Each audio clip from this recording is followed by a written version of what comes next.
आज की डेट में तुम जानते हो रेल भी बिक गई और अब शिक्षा बिक रही है, ये पता है तुम्हें? हरियाणा सरकार की पॉलिसी नई निकली है, धीरे धीरे देश के कई राज्यों में पहुंचेगी।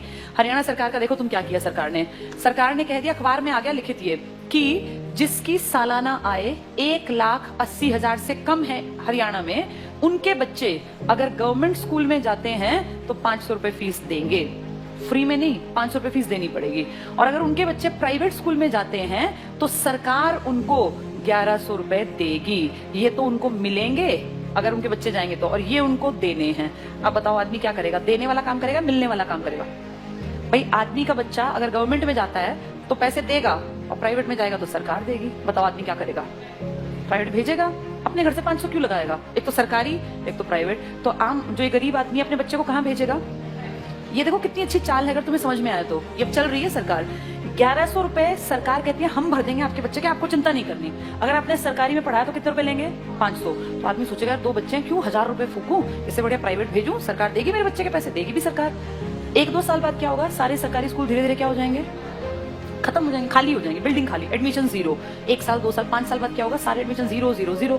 फिर सरकार दिखाएगी बजट में कि तुम घाटे का नुकसान का सौदा है, सरकारी स्कूल बंद पड़े हैं जी, बिना बात इन टीचर्स को हम इतनी सैलरी दे रहे हैं, चपड़ासी रखे हुए हैं, हेडमास्टर है, कोई बेल बजाने वाला है, बच्चा तो कोई आता नहीं। तो कहेंगे काम करो, इसको बेचो, इस प्रॉपर्टी को बेचना स्टार्ट करो। सरकारी प्रॉपर्टी है, हर गांव में सरकारी स्कूल है। आप सोचो कितने स्कूल होंगे भारत में। धीरे धीरे करके अगले आने वाले 5 से 7 साल का भारत ऐसा बता रही हूँ मैं, जो होगा देखना तुम्हारे सामने। ये सारे स्कूलों का दाम निकलेगा। दाम इन द सेंस, भाई जहां जितने महंगी प्रॉपर्टी है महंगा। अब कौन खरीदेगा पूरे देश की बेल्ट को? जिसके पास पैसा है। तुम और मैं तो नहीं खरीद सकते देश के स्कूल, तो उस देश के पूरे स्कूलों को खरीदने का किसके पास पैसा है? अंबानी और अडानी ये ले लेंगे सरकार से कि जी हम इतने करोड़ रुपए आपको देते हैं सरकारी स्कूलों के बदले, हम डेवलप कर लेंगे। और फिर सरकार 1-2 साल बाद कहेगी हम बहुत नुकसान में जा रहे हैं, हमारे बस की 1100 रुपए देने नहीं है। अब गरीब आदमी फंस गया, उसका बच्चा उस टाइम तक 7वीं में पहुंच गया, मान लो पहली से स्टार्ट किया था, 5-6 साल दिए पैसे, अब अटका दिया, हम तो नहीं देंगे पैसे, पढ़ाना है पढ़ा लो, नहीं तो अनपढ़ रख लो। अब वो बेचारा गया कि वापस सरकारी में जाके देखो तो सरकारी पे तो ताला है, बोर्ड बदला हुआ है। किसके पास है वो बोर्ड? अब अंबानी। अब अंबानी अडानी प्राइवेट स्कूल है, तो वो जाके फीस पता करेगा तो भैया मैं तो नहीं पढ़ा सकता। वहां से भी गया और वहां की औकात नहीं है, दोनों गए। आने वाले समय में आदमी वो पढ़ा पाएगा जिसके पास बहुत ज्यादा पैसा होगा। देखते देखते तुम्हारी सारी सुविधाएं सरकार से छीन छीन के किसके पास पहुंचाई जा रही हैं? प्राइवेट। बस तुम्हें समझ में लेट आएगा, जब तक समझ में आएगा फिर चीख चिल्ला लेना, फिर थोड़ी ना कुछ होगा। सरकार वापस थोड़ी ना लेती है किसी भी चीज को, दे दी सो दे दी।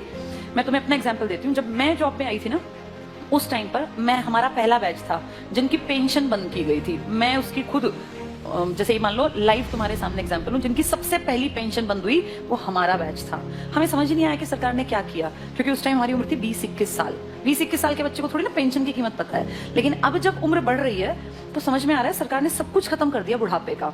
तुम्हारे माँ बाप अगर किसी के गवर्नमेंट जॉब में थे और अगर वो रिटायर्ड हैं तो तुम्हें इसकी कीमत पता होगी। पता है इसकी कीमत क्या है? किसी के सामने आखिरी सांस तक हाथ नहीं फैलाना पड़ता। ये है पेंशन की कीमत। आपका बेटा निकम्मा निकले, नालायक निकले, बेटी आपके लिए कुछ ना करे, आपको चिंता ही नहीं।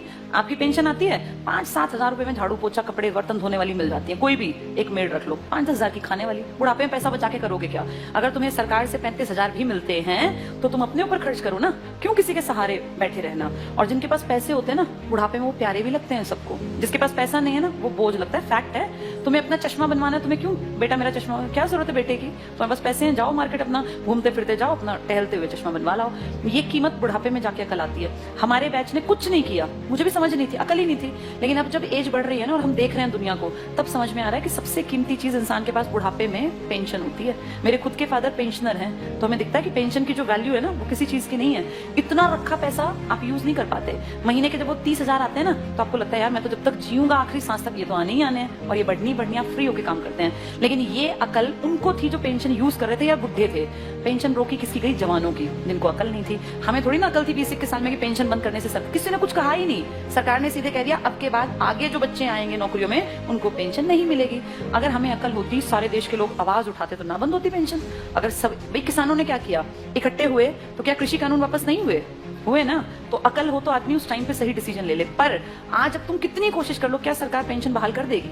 नहीं करेगी। मतलब ना के बराबर है। एक आधा राज्य को करे, लालच में 1-2 साल में कह दे, पर वैसे नामुमकिन बराबर है। इसीलिए जब चीजें बंद हो रही होती है ना, तब जागना होता है कि सरकार गलत कर रही है। अब सरकार स्कूलों की तरफ गलत कर रही है। इसकी अकल 7-8 साल बाद की जनरेशन को आएगी, जब वो देखेंगे कि पढ़ाने के लिए ना तो सरकारी बचेंगे और प्राइवेट मुंह खोल के पैसे मांगेंगे। अब या तो पढ़ा लो या तो अनपढ़ रख लो।